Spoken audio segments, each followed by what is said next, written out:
ఇవాళ మా ఇంట్లో పన్నీర్ సుక్క. దానికన్నా ముందర గబగబా చెప్పేయాలి.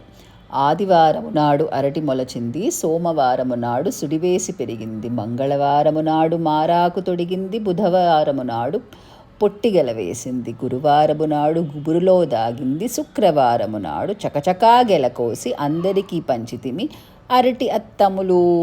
ఇది చేస్తుంటే కాత్యాయని నా ముందర కూర్చొని కదలీ ఫలం అదే అండి అరటిపండు తింటోంది. టకామని మా చిన్నప్పుడు తెలుగు టీచర్ గుర్తొచ్చింది. ఆవిడ నేర్పించింది అనమాట ఈ పద్యం. ఒక్కొక్కళ్ళకి ఒక్కొక్క లైన్ చెప్తే కాయర్ అంటారు కదా మనం, ఇప్పుడు అలా పాడేసేవాళ్ళం. నాకు ఇది ఎంత ఇష్టమై పాట. పద్యమో పాటో మీకు ఇలాంటివి ఏమన్నా తెలుసుంటే కమెంట్స్లో రాసేయండి. చక్కగా చదువుకుంటూ మా కాత్యాయని కూడా నేర్పిస్తాను. ఈ మసాలా మీరు ఒకసారి చేసుకొని చక్కగా ఫ్రిడ్జ్లో పెట్టుకోవచ్చు. ఏ కావాలంటే పిల్లలకి స్కూల్ అప్పుడు చపాతీల్లో ఏదో మసాలాగా వేసేసి బంగాళదుంపలతో, లేకపోతే అన్నంలో కూడా కలిపేసుకొని ఫ్రై లాగా చేసుకొని తినేయచ్చు అనమాట. చాలా తొందరగా అయిపోతుంది.